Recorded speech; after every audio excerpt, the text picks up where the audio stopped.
Hi. Alright, today we are going to be making Seitan, which is pretty much a meat alternative, like a fake meat, and it is made out of, literally, flour, any kind you like, and water. So two main ingredients to get the base right. So I've added 3 cups of flour into the bowl, and I have around maybe 350 mils of water. The ratio is anywhere from 3 to 1 to 2 to 1, depending on your humidity and the environment that you're in. Pretty much, literally, chuck the water in the flour, mix it in. I always use a knife. I'm not sure why. It's just, you don't have to use a knife. You can use whatever, but I use a knife to mix it in. And you're pretty much going to mix it until it forms a nice ball of dough, and we're going to knead it out for a little bit.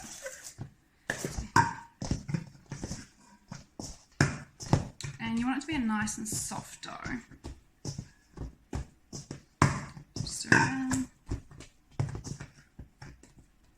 If, like mine, it's still a little bit too sticky, chuck in some more flour. Pretty much, there is no exact science to this.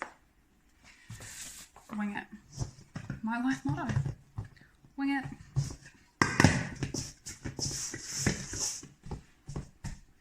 Next step, take her out, knead it. Once you get rid of all the sticky bits.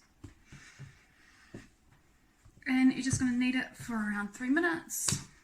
Add some more flour as you go if you need it, if it's still a little bit sticky. You just want to keep kneading until it is a nice and smooth, rounded dough.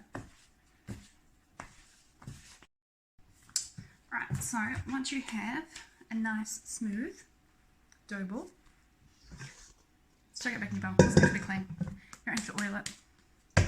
Straight in. And you're going to leave it sit for about 2 hours to let the gluten develop. So pop it in a bowl, put it to the side, and we'll come back in a couple of hours time when it's ready. Alright, next step, dough is done.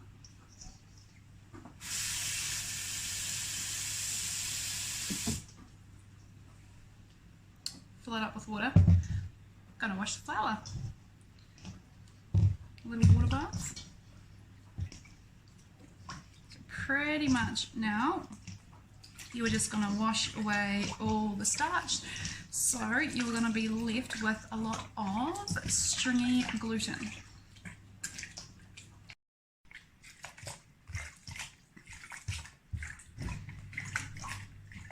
It's a bit of a process. It's a good thing to make on a rainy Sunday like here in Taranaki. Okay, this is wash number 5, and you can see now that the liquid is a lot paler than before. It just is a little bit cloudy, and this is the texture we are after. It is this. I don't know if you can see that very well. Now it's going to add in the spices.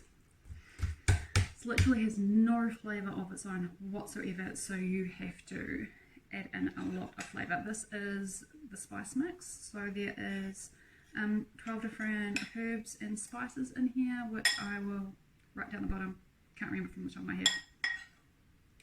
You want to save some of this for the coating, but pretty much just chuck some on and work that through. Just adding another spoonful.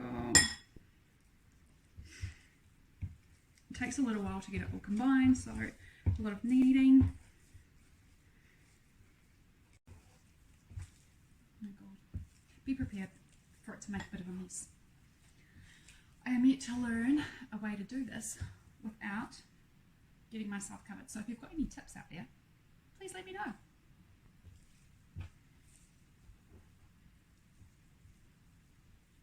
Right, I think that's about as saturated with spice as I'm going to get it.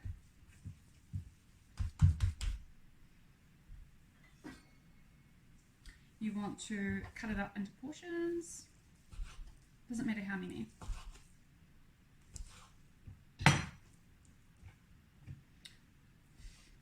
because they do expand, probably going to cut one. Not that big. And just roll it out.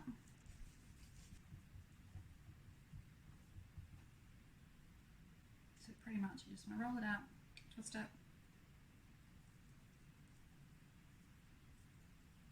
and tie it into a knot, and shape it a little bit. So pretty much I want these to be like chicken tenders. So, alright, next up, is chucking them in to a frying pan just to sear them off. Once you have browned them, turn down the heat, add your choice of stock. Mine is vegetable stock with some of that spice mix.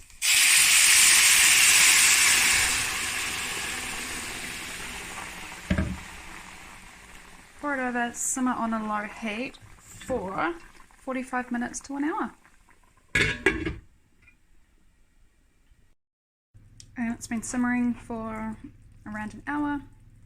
Time to get it out.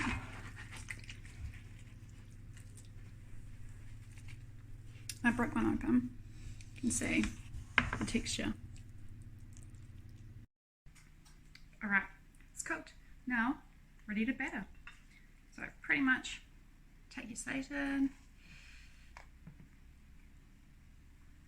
dip it in your milk, add to the flour.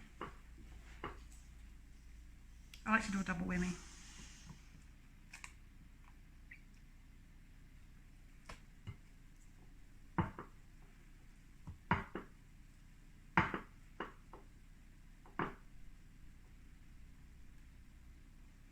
And you are ready to fry. And now that they are coated, just going to pop them in some oil.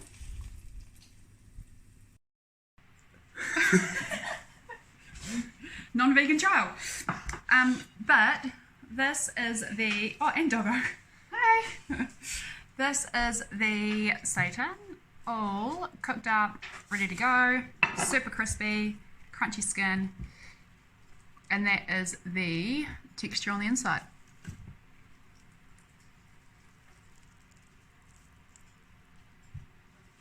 Very hot, but it's very good. Definitely recommend trying this recipe. I don't know if it'll last all dinner time.